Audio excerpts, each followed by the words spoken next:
Last lecture में हमने पढ़ा था किसी भी रिएक्शन का ऑर्डर क्या चीज होती है। वहां मैंने आपको डिटेल से बताया कि कोई भी रिएक्शन जिसका ऑर्डर आप कैलकुलेट करना चाहते हो यूं ही नहीं कर सकते। ऑर्डर ऑफ रिएक्शन निकालने के लिए एक्सपेरिमेंटल आपको जितने भी रिएक्टेंट है उनकी कंसंट्रेशन के चेंज का इफेक्ट निकालना पड़ता है। तो कैसे, देखिए ये बात मैंने लास्ट लेक्चर में डिस्कस की थी आपसे कि ऑर्डर ऑफ रिएक्शन कोई थ्योरेटिकल कंसेप्ट नहीं है, एक्सपेरिमेंटल क्वांटिटी है जिसको हम कैलकुलेट करते हैं। तो कैसे ऑर्डर ऑफ रिएक्शन को कैलकुलेट किया जाता है, कौन कौन से वो मेथड्स है जिसे ऑर्डर ऑफ रिएक्शन निकाला जाता है, आज हम यहां डिस्कस करने वाले हैं। ओके, आपको रिकैप करवा देता हूं ऑर्डर ऑफ रिएक्शन को।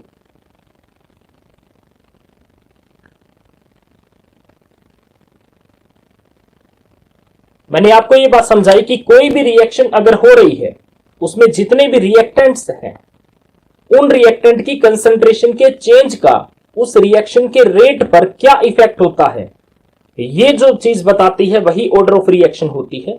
इसको मैंने एक हाइपोथेटिकल एग्जाम्पल से समझाया था। मान लीजिए कि आपके पास एक रिएक्शन है जिसके अंदर मैंने आज लिया 2A plus B plus 3C, और मान लीजिए इससे कोई प्रोडक्ट बनता हो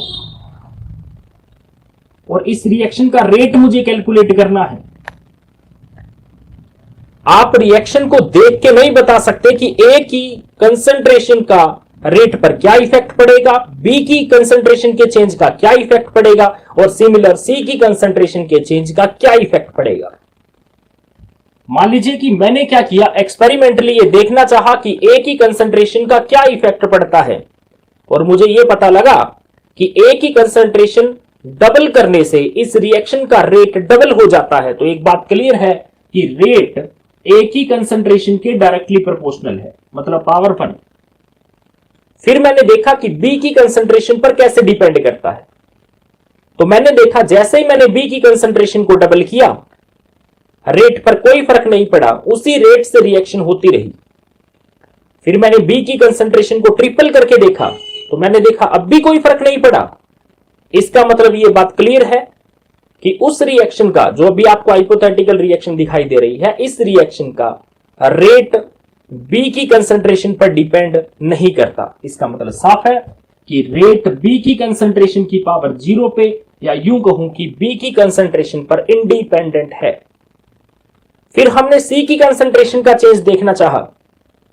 हमें पता लगा कि C की कंसंट्रेशन डबल करने से रेट 4 टाइम्स हो जाता है और ट्रिपल करने से रेट 9 टाइम्स हो जाता है।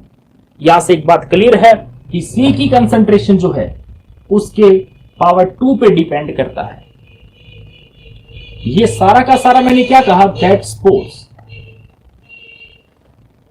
इस तरीके से हम अब ये जो निकाले गए हैं कि कैसे डायरेक्टली, कैसे इंडिपेंडेंट या कैसे स्केयर पे, ये कैसे पता लगता है, उसी के मेथड्स को आज हम डिस्कस करेंगे। ओवरऑल जैसे ही आपके पास किसी भी रिएक्शन के जो रिएक्टेंट्स होते हैं उनकी रिएक्टेंट्स के कंसंट्रेशन का इफेक्ट रेट पर क्या है ये पता लग जाता है, तो आप उसको इस एक्सप्रेशन की फॉर्म में लिख देते हैं। और जैसे ही मैथमेटिकल एक्सप्रेशन आपके पास बनती है, तो इस मैथमेटिकल एक्सप्रेशन के अंदर जो कंसंट्रेशन की पावर होती है, ये देखिए, उसका सम कर दीजिए। तो यहां क्या हुआ, 1 0 एंड 2 एंड टोटल इज 3। तो ये जो नंबर आपके पास आया है that is the order of reaction. ये बात क्लियर कि सबसे पहले मैंने आपको ये बात समझाई कि ऑर्डर चीज क्या होता है। तो यहां देखिए ऑर्डर ऑफ रिएक्शन क्या होता है। इस जो एक्सप्रेशन को जो भी आपके पास बनी है, जो आपने एक्सपेरिमेंटल कैलकुलेट की है, that is called as rate law. तो किसी भी रिएक्शन के रेट लॉ में जो कंसंट्रेशन की टर्म्स है उन टर्म की पावर का सम है, वही ऑर्डर ऑफ रिएक्शन होता है।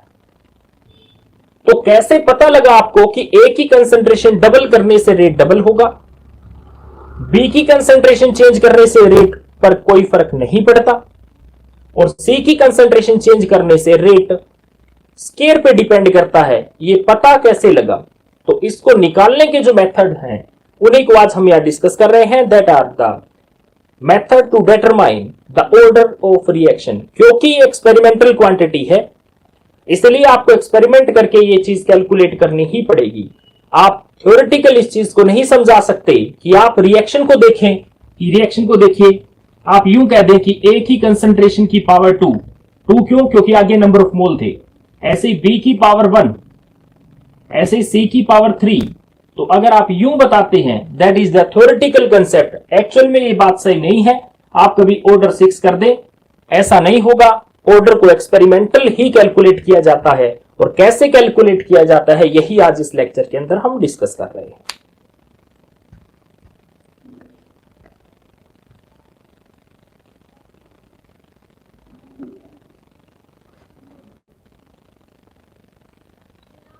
रिएक्शन के ऑर्डर को कैलकुलेट करने के बहुत सारे मेथड्स हैं। उन मेथड्स में आज हम जिन मेथड को डिस्कस कर रहे हैं, 4-5 मेथड जो हमारे सिलेबस के अंदर दिए हुए हैं, उनमें से सबसे पहला मेथड जो हमारे पास है दैट इज ग्राफिकल मेथड।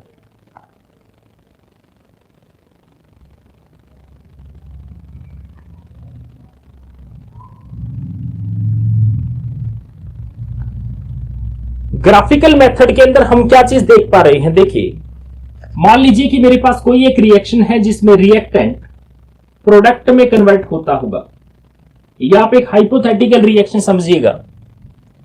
मैंने क्या किया, इस रिएक्शन की एक पर्टिकुलर कंसंट्रेशन ले ली। सपोज करिए ये लैब में मैं एक्सपेरिमेंट कर रहा हूं और ये कोई भी रिएक्टेंट है, उसका अमाउंट मुझे लेना है रिएक्शन करवाने से पहले। तो ये मेरे हाथ में है कि मैं इस रिएक्शन का अमाउंट, जो रिएक्टेंट्स है इनका अमाउंट क्या लूं। सपोज करिए मैंने इस रिएक्शन के अंदर क्या किया, जो रिएक्टेंट्स हैं उनकी अलग अलग कंसंट्रेशन ली, तो रिएक्टेंट्स। और इस साइड जब मैंने रिएक्टेंट्स की कंसंट्रेशन ली और रिएक्शन का रेट कैलकुलेट किया, देखिए तो इस साइड क्या है, रेट ऑफ रिएक्शन। अगर आपके माइंड में ये है कि आप रेट कैसे कैलकुलेट करेंगे, तो इसको भी मैं डिटेल से समझा देता हूं। देखिए, आप एक बार इसको यूं ही समझिए कि यही एक्सपेरिमेंट आप लैब के अंदर कर रहे होते तो आपके पास क्या होता। देखिए,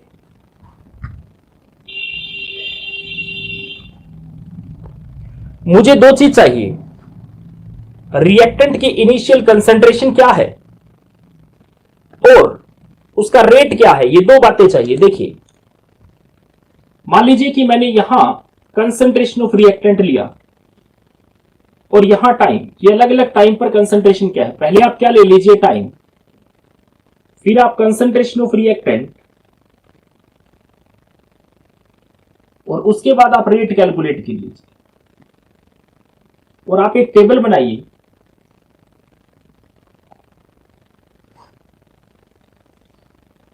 सपोज स्टार्टिंग टाइम आपके पास 0, मतलब जब आपके पास रिएक्शन स्टार्ट हुई तो जो कंसंट्रेशन थी वो क्या थी, वो ओरिजिनल कंसंट्रेशन ऑफ रिएक्टेंट ही थी। तो आपने इसको क्या मान लिया, suppose that is original concentration को मैंने C0 मान लिया। Original concentration is C0। इस वक्त मैंने रेट देखा तो अभी मैं कैलकुलेट नहीं कर सकता, क्योंकि मेरे पास रेट क्या होता है, rate is equal to, rate क्या चीज होती है, देख लीजिए, रेट होता है चेंज इन कंसंट्रेशन। ऊपर क्या चीज चाहिए, चेंज इन कंसंट्रेशन, और नीचे चाहिए चेंज इन टाइम।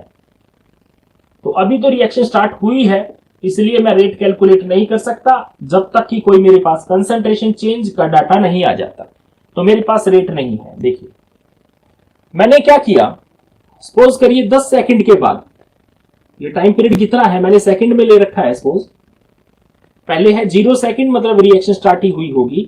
फिर मैंने 10 सेकंड के बाद, 10 सेकंड को मैंने पहला टाइम मान लीजिए, दैट इज T0, और 0 सेकंड को मैंने T0 और 10 सेकंड को मैंने T1 फर्स्ट टाइम कंसीडर कर लिया।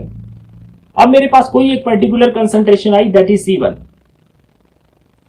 तो कितना डिक्रीज हो चुका है, फाइनल कंसंट्रेशन आपके पास क्या हुई, C1, initial concentration is C0, और टाइम का चेंज आपके पास क्या आया, टाइम का चेंज T1 माइनस T0।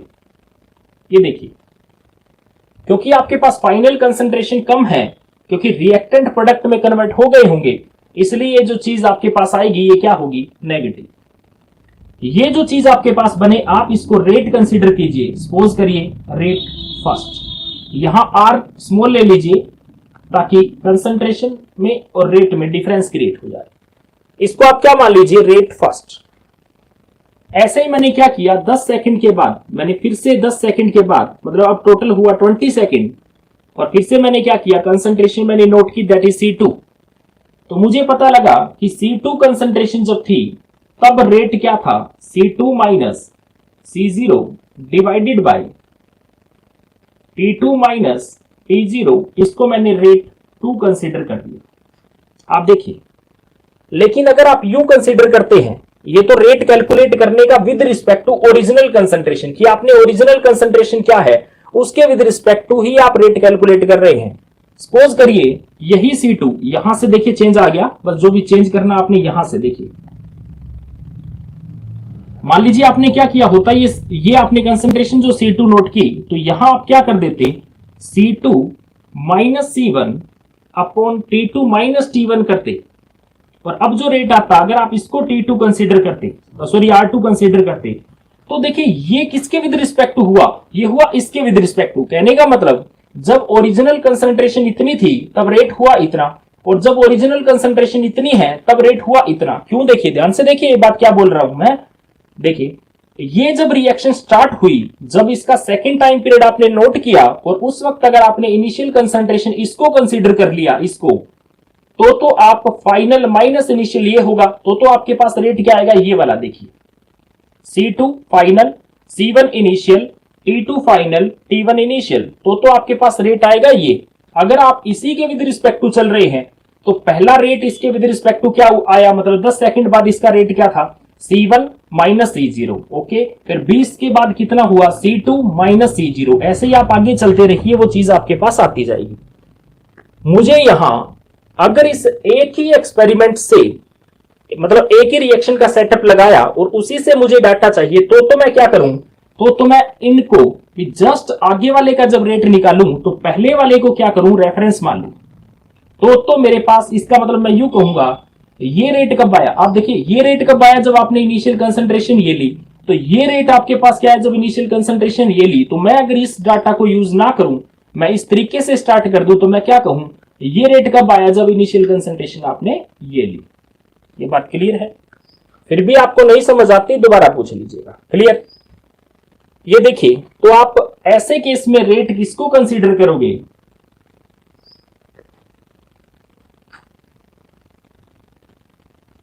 ये देखिए, तो यहां क्या आया, minus C2 minus C1 upon T2 minus T1 that is R2। तो ये जो आपके पास R2 आया है, ये तब है जब कंसंट्रेशन ये है, ओरिजिनल कंसंट्रेशन ये है। तो इस एक्सपेरिमेंट को कुछ इस तरीके से समझिए कि जब आपने ओरिजिनल कंसंट्रेशन ये ली तब तो रेट था ये, जब ओरिजिनल कंसंट्रेशन ये ली तब आपके पास रेट है ये। अब अगर आप ओरिजिनल कंसंट्रेशन ये लेंगे, देखिए आपके पास मान लीजिए कंसंट्रेशन आ गई C3, तो ये क्या हुआ, C3 minus C2 divide by T3 minus T2, और ये मान लीजिए आपके पास क्या आ गया, रेट इज इक्वल टू 3। ये बात क्लियर?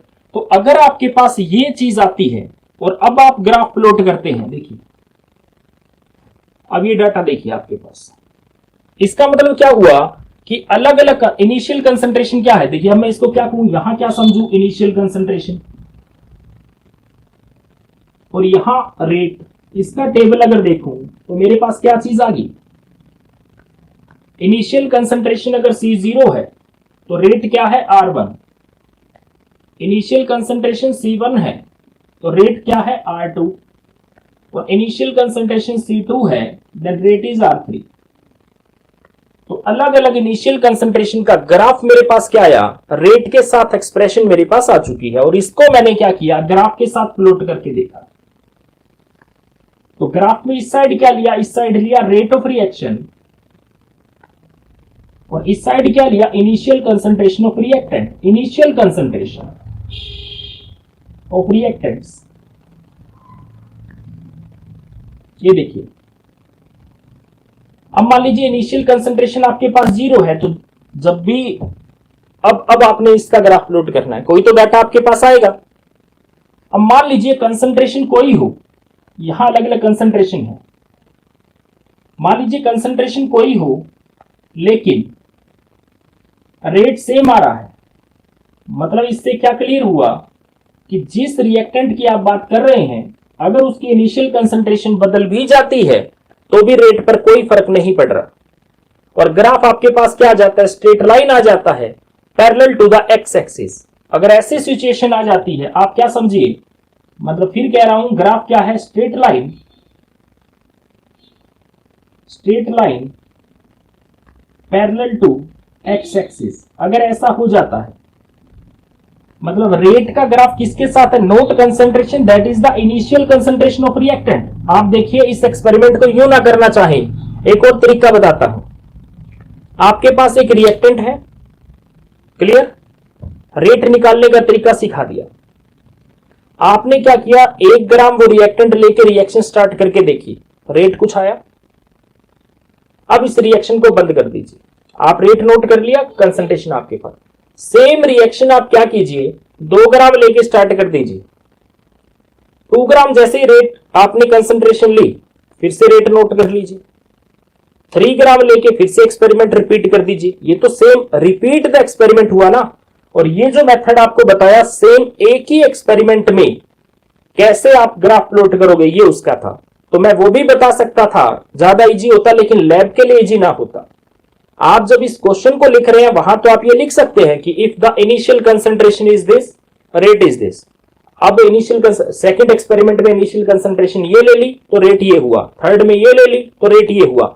वहां तो आप लिखने के पर्पज से तो आप लिख सकते हैं, लेकिन लैब में कैसे किया जाता है ये भी आपको यहां समझा चुका हूं। तो इस बात को आप यूं भी समझ सकते हैं कि एक बार बंदा इनिशियल कंसंट्रेशन सपोज कर लीजिए 1 ग्राम लेता तो उसके विद रिस्पेक्ट टू कोई रेट आता, 2 ग्राम लेता तो उसके विद रिस्पेक्ट टू कोई रेट आता, 3 ग्राम होता तो उसके विद रिस्पेक्ट टू कोई रेट आता, और हर बार क्या होता, रेट सेम होता।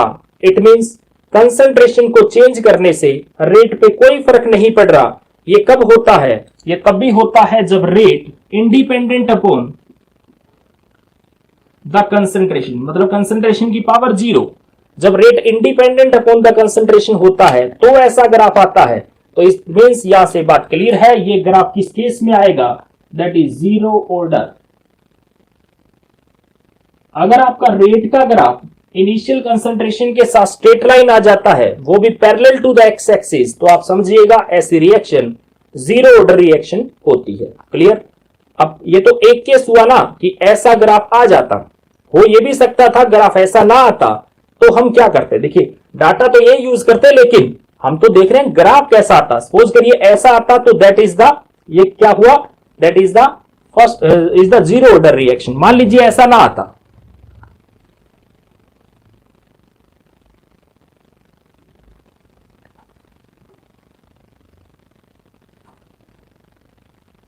ग्राफ कुछ ऐसा आता, देखिए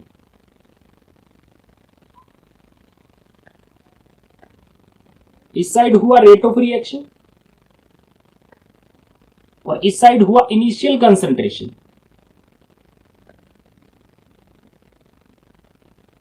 इनिशियल कंसंट्रेशन ऑफ रिएक्टेंट। अब मान लीजिए ग्राफ आपके पास ऐसा आ जाता,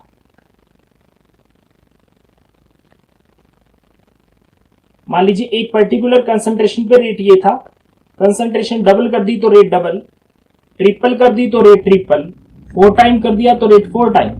मतलब ग्राफ कैसा आया, ग्राफ इस बार भी आया तो स्ट्रेट लाइन, लेकिन with constant slope, with constant positive slope. अगर ऐसा ग्राफ आ जाता है, आप देख सकते हैं ग्राफ की जो शेप है वो आपके सामने है, तो आप समझिएगा ये कैसी सिचुएशन हुई। ये सिचुएशन ऐसी हुई कि rate directly proportional to concentration, तो कंसंट्रेशन की पावर 1 ये वाली स्टेज है, तो that is the first order reaction. अगर आपका रेट का ग्राफ इनिशियल कंसंट्रेशन के साथ ऐसा आता है तो समझ जाइए ये ग्राफ कैसा है, ये फर्स्ट ऑर्डर रिएक्शन का ग्राफ है। ये बात क्लियर। मान लीजिए अभी, क्योंकि ये तो मैंने जैसे आपको कहा केस है, हो सकता है ऐसा हो जाता, या हो सकता है ऐसा हो जाता। होने को जरूरी तो नहीं है दोनों ही केस आपके पास आए। पॉसिबिलिटी तो ये भी है कि ग्राफ कैसा आ जाता, ऐसा आ जाता। ये देखिए, अगर ग्राफ ऐसा आ जाता तो अब मैं नहीं कह सकता कि ये, मुझे तो सिर्फ इतनी बात पता है कि अब ये ना तो जीरो ऑर्डर है और ना ही ये क्या है, ये फर्स्ट ऑर्डर है।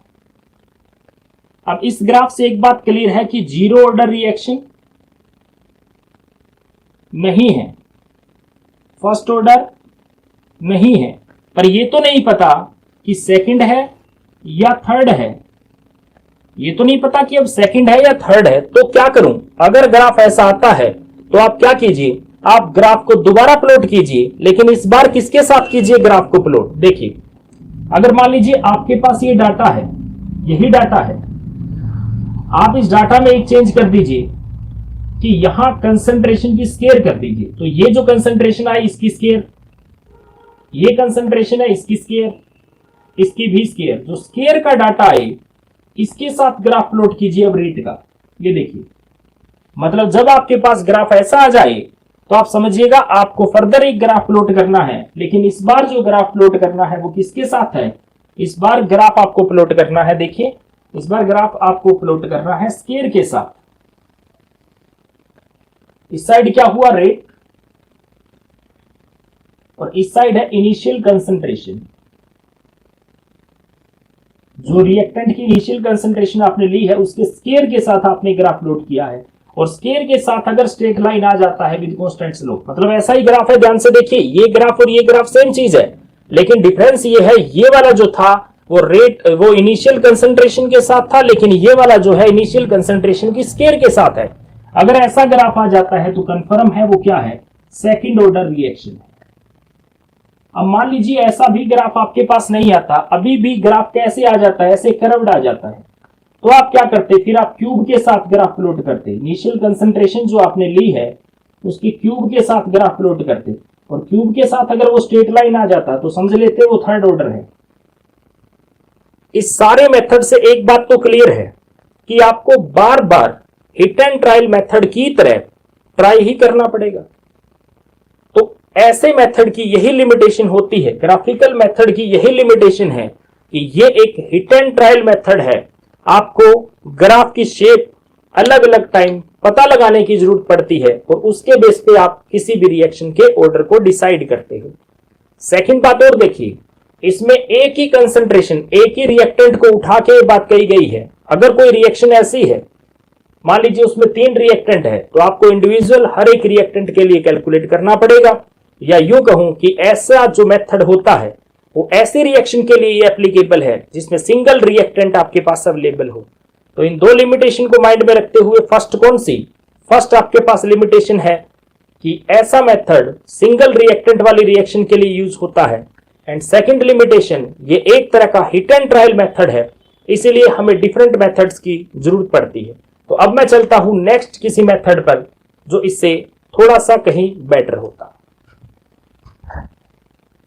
के बाद मेरे पास सेकंड जो मेथड है, सेकंड मेथड समझ लीजिए कि आपके पास है डिफरेंशियल मेथड। ले लीजिए पहले,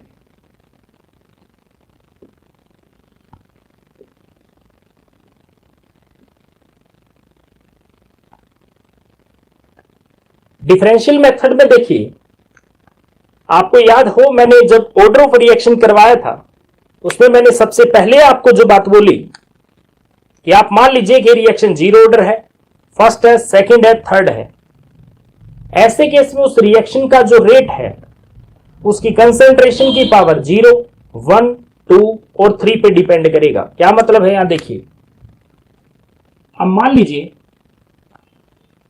कि n is the order of reaction, मुझे पता नहीं वो 0 है, फर्स्ट है या सेकंड है।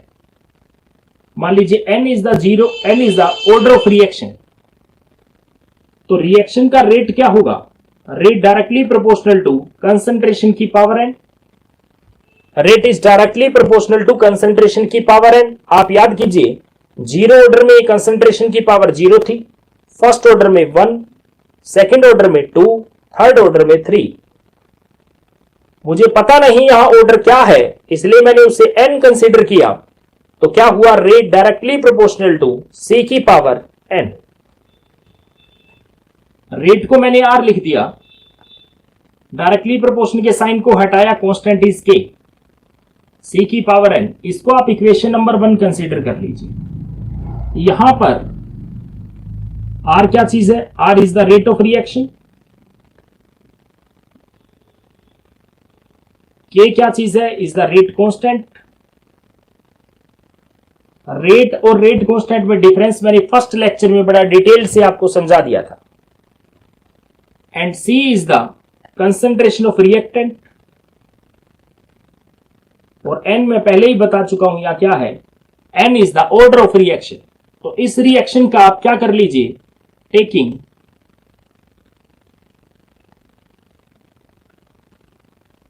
logarithm ऑन बोथ साइड, दोनों साइड आप लोग ले लीजिए। देखिए ये क्या हुआ, log e sorry log r, natural log समझ लीजिए। तो natural log r is equal to natural log k, आप लोग ले लीजिए। अगर देखिए, अगर एंटी लॉग देखने की जरूरत पड़े तो आप डायरेक्ट लोग ले लीजिए। ये देखिए, इसको क्या लिख सकता हूं, log r is equal to log k। देखिए log की प्रॉपर्टी होती है, जो चीज मल्टीप्लाई में है log में वो चीज प्लस होती है। इसका मतलब आप log की प्रॉपर्टी लगा दीजिए, तो मल्टीप्लाई है वो चीज प्लस आ गई। log की एक और भी प्रॉपर्टी होती है कि पावर log से आगे आ जाती है। तो इसका log लोगे c की पावर n का, तो क्या हुआ, n log कंसंट्रेशन। ये आपके पास एक्सप्रेशन आ गई, आप इसे एक्सप्रेशन नंबर 2 कंसीडर कीजिए। अब ध्यान से देखिए, जो मैं जस्ट पीछे वाले में आपको एक अलग अलग कंसंट्रेशन पे रेट निकालना सिखा चुका हूं कि एक्सपेरिमेंटल आप कैसे एक पर्टिकुलर कंसंट्रेशन पे रेट मानते हो। मान लीजिए कि R1 is the rate at concentration C1 and R2 is the rate at concentration C2। तो ये डाटा आप इक्वेशन नंबर 2 में पुट कीजिए। तो मेरे पास क्या आया, log R1 is equal to log k। देखिए k क्योंकि कांस्टेंट है, वो एक पर्टिकुलर एक ही रिएक्शन की बात कर रही है, तो k चेंज नहीं होगा। तो k1 k2 मत लीजिएगा, k रेट कांस्टेंट है जो एक कंसंट्रेशन का सिर्फ टेम्परेचर पर डिपेंड करता है, और हम रिएक्शन को कांस्टेंट टेम्परेचर पर करवा रहे हैं। तो k मत बदलिएगा, सिर्फ कंसंट्रेशन बदली है। देखिए तो log k plus n log C1, that is equation number 3। Similarly आपके पास क्या आया, log R2 is equal to log k plus n log C2, equation number 4। Now subtracting the equation 4, now by subtracting equation 4 from equation 3, we get log R1 minus log R2 is equal to log k plus n log C1 minus log k plus n log C2. Now open the bracket, that is log k plus n log C1 minus log k minus n log C2. Now log k is cancelled from the log k, that is the positive log k and that is the negative log k, then cancel it out each other and we get n is the common term in both, then n log C1 minus log C2 is equal to log R1 minus log R2. We find the value of n by dividing that terms with this. So we get log R1 minus log R2 divided by log C1 minus log C2. So to determine the order of reaction, we have to calculate the rate of reaction at a particular concentration, which have been discussed in the last method, graphical method here. So if at concentration C1 rate is R1 and concentration C2 rate is R2, so we have R1, R2, C1 and C2, all these four value. By putting in this, then we can calculate the n, which is the order of reaction.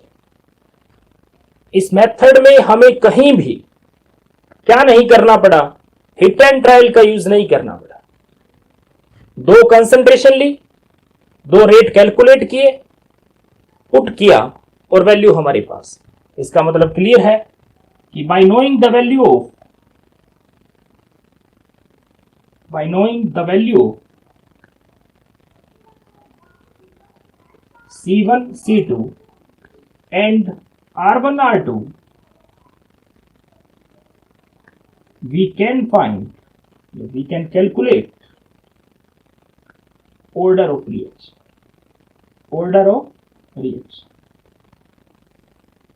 So this method is far better than the graphical method. Clear?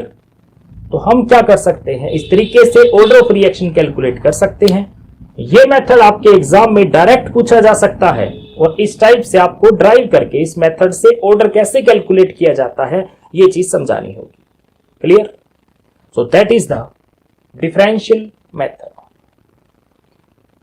अब मैं integration method करवाने से पहले एक method जो क्योंकि इससे related है उसको डिस्कस कर देता हूं, and that is half life method. तो वो क्या चीज है देखिए.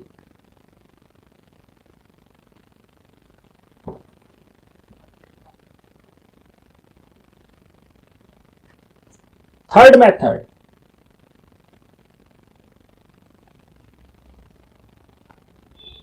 Half life time method.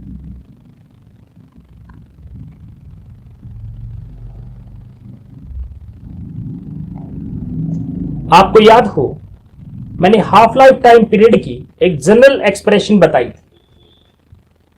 Last जब भी हमने ऑर्डर ऑफ रिएक्शन को ड्राइव किया था उसमें हमने हाफ लाइफ टाइम मेथड की एक जनरल एक्सप्रेशन ड्राइव की थी कि half life for any order is directly proportional to the concentration of reactant power 1 minus n.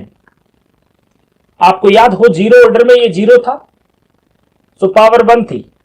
First order में 1, देन सी की पावर 0, और वहां हमने कहा था कि order of reaction half life time period of first order reaction is the independent upon the original concentration of reactant.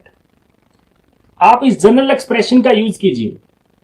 यहां पर देखिए आप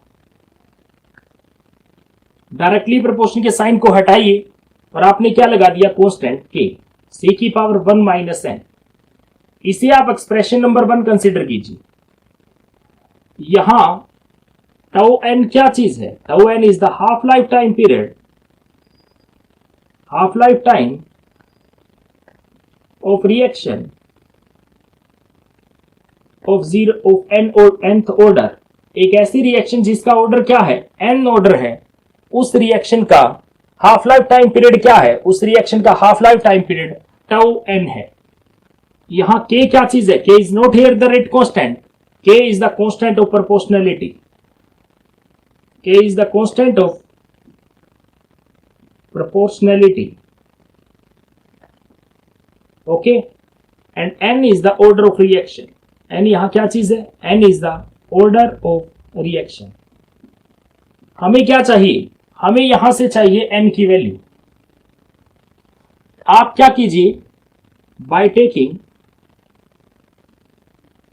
log on both side, similar उसी मेथड से, क्योंकि मैंने पहले कहा इस जैसा है इसलिए मैं पहले half life time period method बता रहा हूं. ऑन बोथ साइड आप log ले लीजिए, आपके पास क्या चीज आ जाएगी, देखिए log tau n is equal to log k, property समझा चुका हूं log की पहले ही, इस बार पावर 1 माइनस एन आगे आ गई क्योंकि उसमें n था, यहां 1 माइनस एन है, and log c।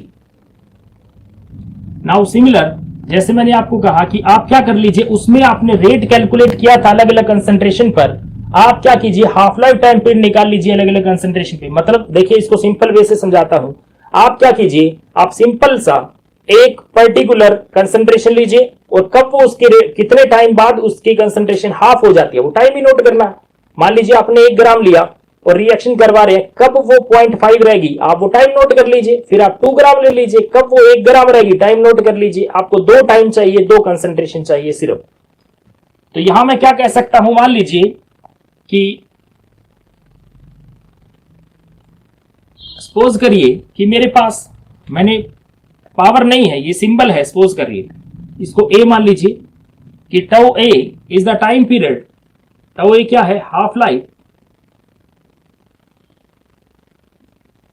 Time at concentration C A. मैंने ए कंसंट्रेशन लिया, 1 क्यों नहीं लिया, क्योंकि यहां ऑर्डर हो जाता है इसलिए 1 नहीं लिया। क्लियर, देखिए आप सिमिलर आपने क्या कर लिया, tau B is a half life time at concentration C B. ये बात क्लियर। तो यहां देखिए जैसे ही आपने इसकी वैल्यू को यहां पुट किया तो ये चीज आपके पास क्या चीज बन गई, दैट इज द टाउ, ये देखिए टाउ ए, ये के है, ये चीज क्या हुई, log a।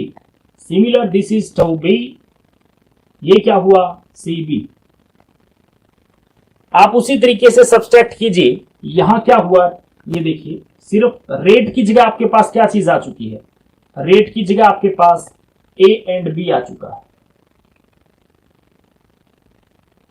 कंसंट्रेशन की जगह आपके पास ए और बी आ चुका है। यहां देखिए that is A, that is B. Clear, ये देखिए यहां आपके पास अलग अलग हाफ लाइफ टाइम पीरियड आ चुका है और उसके साथ कंसंट्रेशन। तो आपके पास यहां क्या वैल्यू बनी, एक हाफ लाइफ टाइम पीरियड, यहां दूसरा हाफ लाइफ टाइम पीरियड, यहां एक कंसंट्रेशन एंड यहां सेकंड कंसंट्रेशन।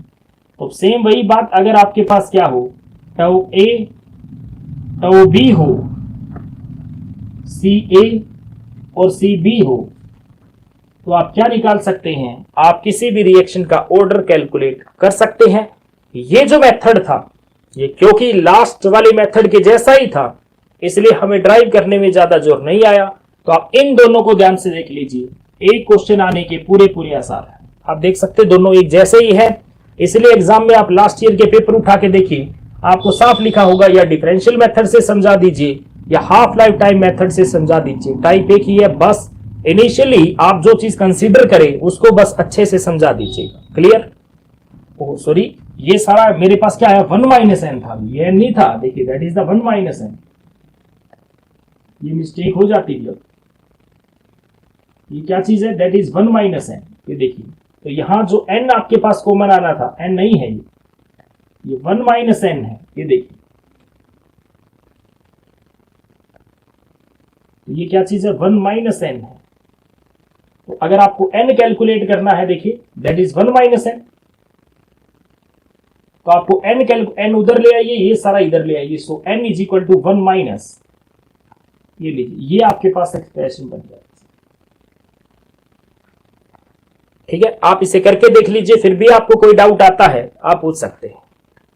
तो that is the third method, half life time method.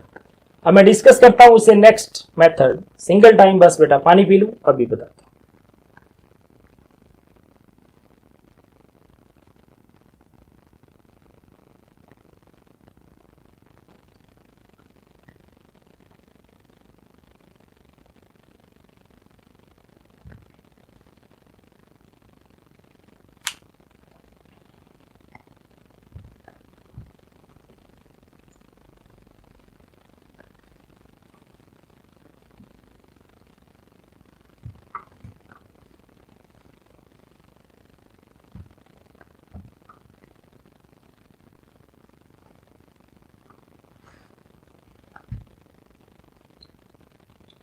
Next method हमारे पास है इंटीग्रेशन मेथड।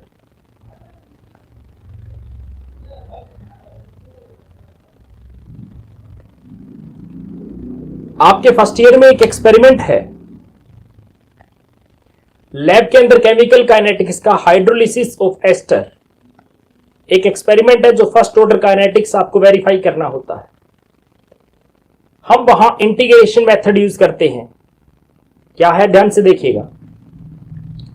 आपको याद है आपने डिफरेंट डिफरेंट ऑर्डर के केस में different different rate expression use कर रखी है, सॉरी कैलकुलेट कर रखी है। देखिए इंटीग्रेटेड एक्सप्रेशन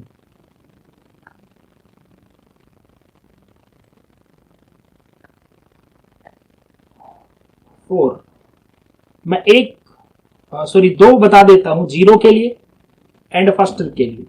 ये आपको पहले ड्राइव करके दी चुकी है, पहले मैं लास्ट लेक्चर में यही ड्राइव करवाई थी मैंने।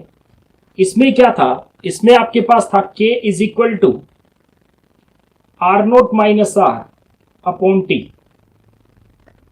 ऐसे ही मैंने फर्स्ट ऑर्डर में कैलकुलेट करके आपको दी थी, k is equal to 2.303 upon T log original concentration upon final concentration.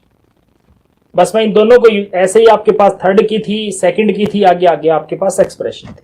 तो ध्यान से देखिए, पहले मेथड में मैंने आपको अलग अलग कंसंट्रेशन अलग अलग टाइम नोट करने के लिए बोला था। कैसे, देखिए मान लीजिए लैब में आप एक्सपेरिमेंट कर रहे हैं, time 0 is equal to 0 second, concentration of reactant, suppose करिए कंसंट्रेशन इज 0। सिमिलर आपने क्या किया, थोड़ी देर बाद फिर से कंसंट्रेशन नोट कर ली, कंसंट्रेशन इज C1, फिर से कंसंट्रेशन नोट की, क्लियर, फिर से आपने कंसंट्रेशन नोट की, मान लीजिए 20 सेकंड के बाद कंसंट्रेशन इज C2,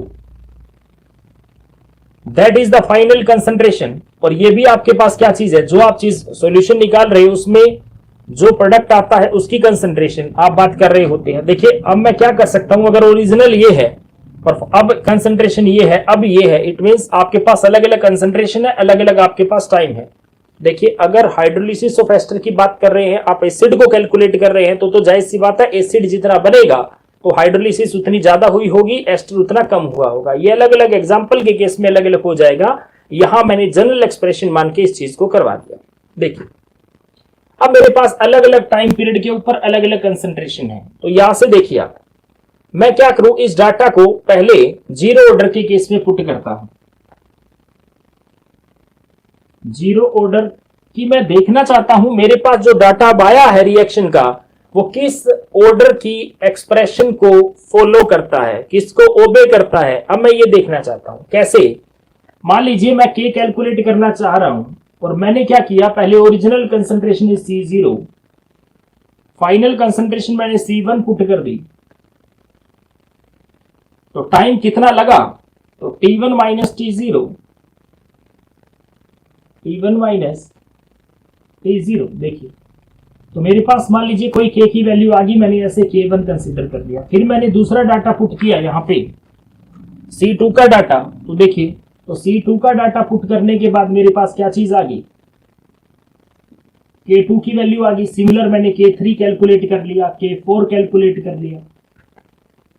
तो अगर तो ये सारे K की वैल्यू इक्वल है, इट मींस मेरे पास क्या आ जाए, ऑलमोस्ट इक्वल आ जाए, K1 is equal to K2 is equal to K3 is equal to K4। क्या कहना चाहता हूं समझिए कि देखिए K की वैल्यू सेम किस एक्सप्रेशन से आ रही है। अब मान लीजिए मैंने सबसे पहले ट्राई किसको किया, जीरो ऑर्डर रिएक्शन को। मेरे पास जो रिएक्शन का डाटा था मैंने किस में पुट किया, जीरो ऑर्डर रिएक्शन में पुट किया। तो अगर वो डाटा जीरो ऑर्डर रिएक्शन में पुट करने के बाद K की वैल्यू कांस्टेंट आ रही है, इसका मतलब साफ क्लियर है कि ये डाटा जीरो ऑर्डर की एक्सप्रेशन को ओबे करता है। इट मींस ये ऑर्डर क्या है, जीरो। हो ऐसे भी सकता था ये इक्वल ना आए, तो मैं क्या करता, कंफर्म हो जाता कि ये रिएक्शन जीरो ऑर्डर नहीं है। फिर मैं सेम डाटा किसमें पुट करता, फर्स्ट ऑर्डर के एक्सप्रेशन में पुट करता। कैसे, देखिए पहले यहां T1 आ जाता, ये रहा 10 second, original concentration is C0, final concentration is here C1 and we get K1 again 2.303 T2 log C0 by C2, we get K2. Similar, we can calculate K3, K4 by the data of the reaction. Clear? If from the first order expression we get all the rate constant are equal, then we can say that the data of that reaction obey the first order kinetics. It means that reaction has first order. It means this reaction is, which type of reaction is, that is the first order reaction. अब मान लीजिए आपके पास इस expression में put करने के बाद भी K की वैल्यू कांस्टेंट नहीं आती, सपोज, तो हम क्या करें, हम दैट डाटा ट्राई करते हैं फर्दर, किसके लिए, for the second order reaction. अगर वहां कांस्टेंट आ जाता है and that reaction is of second order, अगर फिर भी नहीं आता then try for the third order reaction and the order will be, if the value of rate constant are equal, then the reaction become third order. So we can say that the integration method is also a hit and trial method. Is it clear? This is the limitation of this method, is also the type of hit and trial method. So both these type are the very well method to determine the order of reaction. Clear? अब देखिए, सभी में एक limitation तो pending रही गई, वो क्या, रिएक्टेंट सभी में एक ही यूज हो रहा है. क्या कोई ऐसी रिएक्शन हो सकती है जिसमें एक से ज्यादा रिएक्टेंट है और सभी के विद रिस्पेक्ट टू ऑर्डर को कैलकुलेट किया जाता हो? तो अब हम एक ऐसे मेथड की बात करते हैं जिसपे आपके पास न्यूमेरिकल आने के पूरे पूरे आसार हैं, और उस रिएक्शन को मैं विद एक न्यूमेरिकल ही समझाता हूं. देखिए उस मेथड को सुनिए.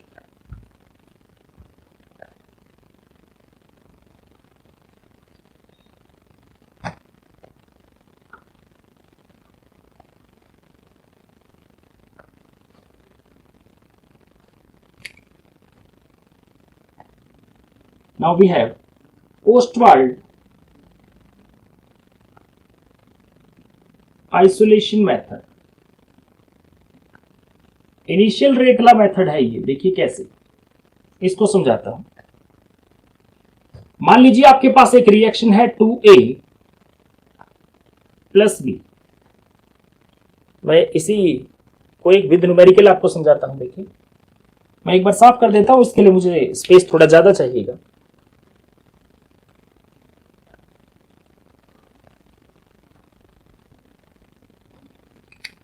मेरे पास इक्वेशन है 2A plus 3B is equal to product. मैंने एक से ज्यादा रिएक्टेंट लेके आपको ये दिखाया है, ध्यान से देखिएगा. हमने क्या किया, एक एक्सपेरिमेंट किया. यहां है एक्सपेरिमेंट,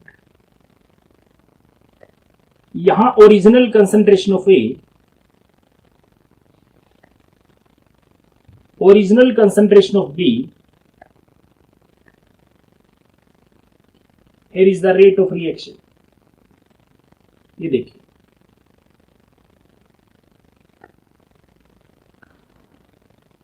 मैं इसे विद एक न्यूमेरिकल आपको समझा रहा हूं. देखिए मान लीजिए पहला किसी ने एक्सपेरिमेंट किया, जिस एक्सपेरिमेंट में उसने A की कंसंट्रेशन क्या रखी, 0.001 मोल पर लीटर पर second.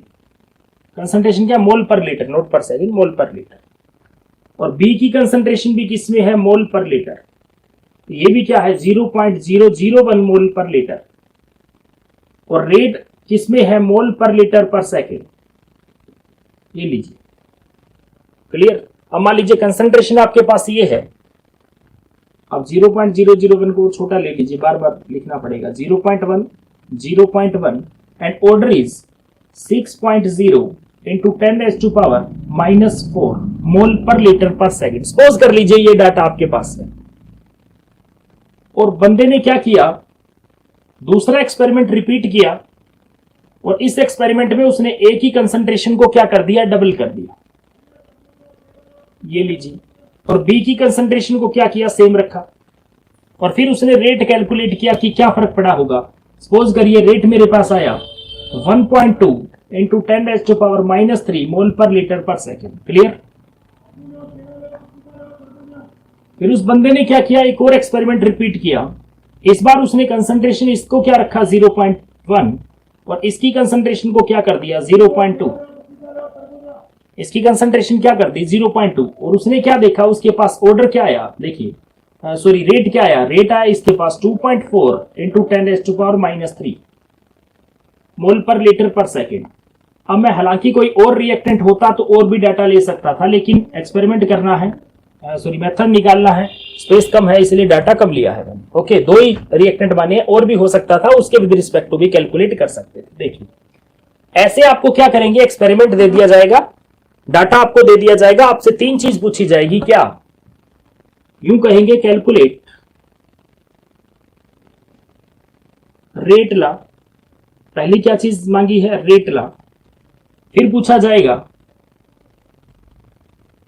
Order with respect to फिर पूछा जाएगा ऑर्डर ऑफ रिएक्शन, और फिर पूछा जाएगा रेट कांस्टेंट। ये 3 चीज कैलकुलेट कर दीजिए और 3 नंबर में ये क्वेश्चन आपको दिया जाएगा। रेट ला एक्सप्रेशन निकाल दीजिए, ऑर्डर ऑफ रिएक्शन निकाल दीजिए, रेट कांस्टेंट कैलकुलेट कर दीजिए। बकायदा इस डाटा से सारा कुछ कैलकुलेट करके दिखाता हूं, इस एक्सपेरिमेंट को देख लीजिए।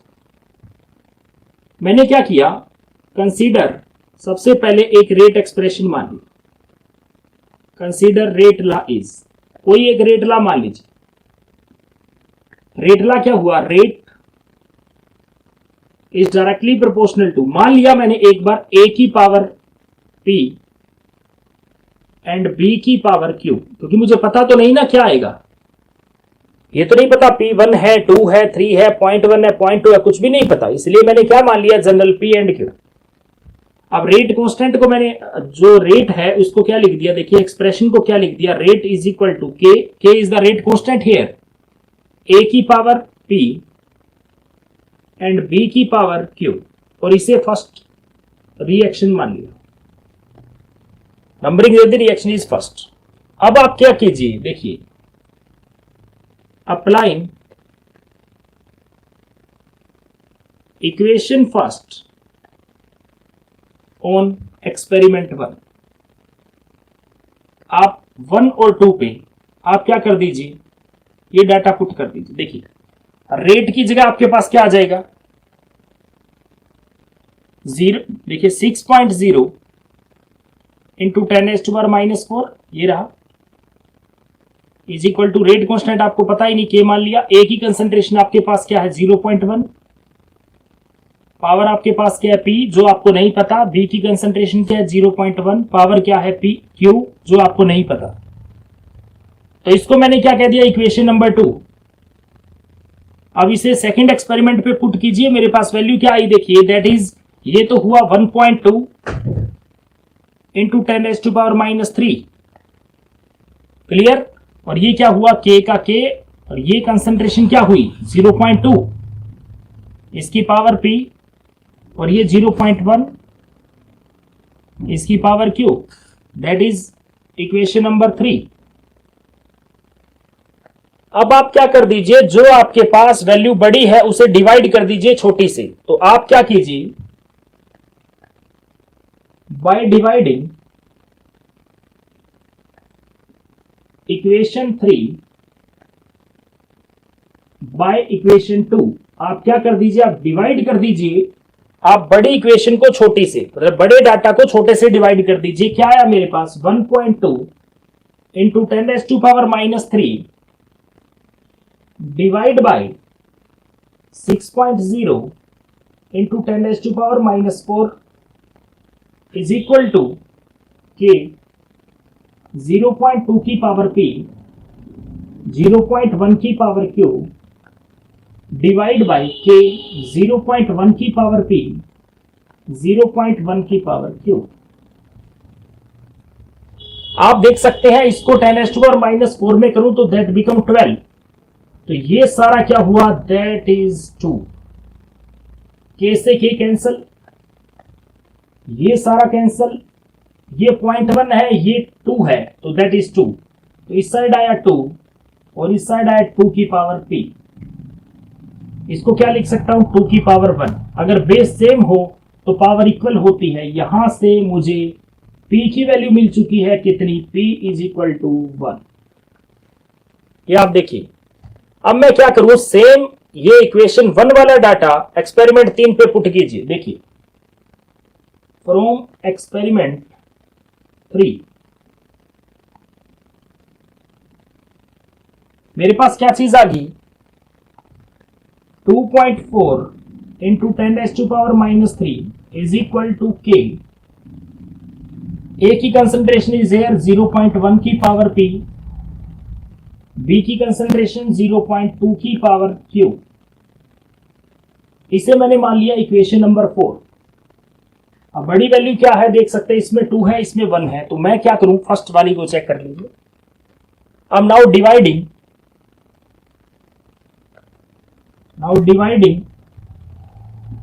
Equation 4 by equation 1, not sorry 1 by 2,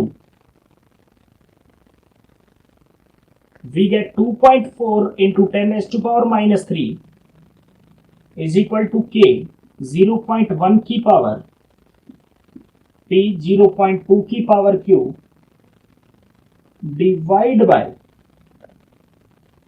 6.0 into 10⁻⁴ is equal to k 0.1 की पावर p 0.1 की पावर q। आप देख सकते हैं दैट इज 4।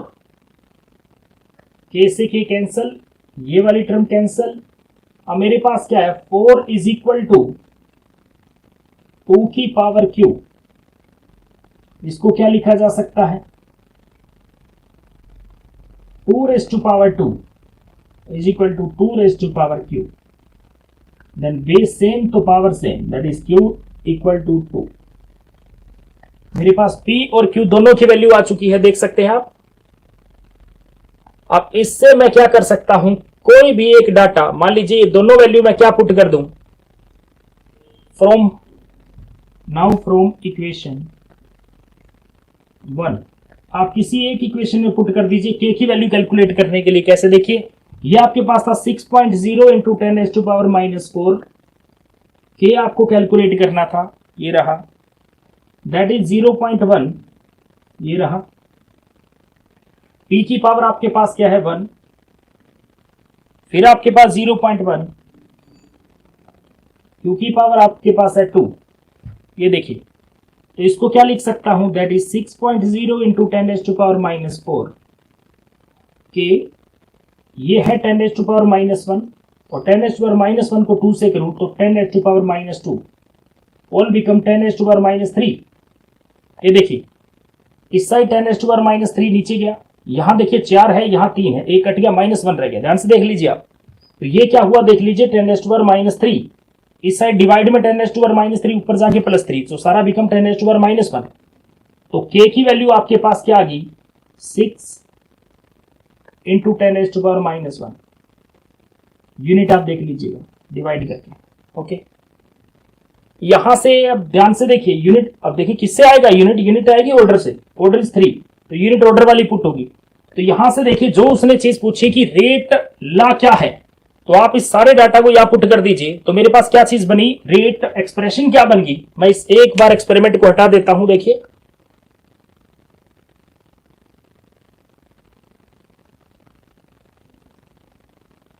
ये देखिए, तो जो चीज उसने पूछी थी उसमें से मैं आंसर की बात करता हूं, क्या क्या चीज आएगी। फर्स्ट उसने पूछा था रेट ला, तो रेट ला क्या बना मेरे पास, रेट इज इक्वल टू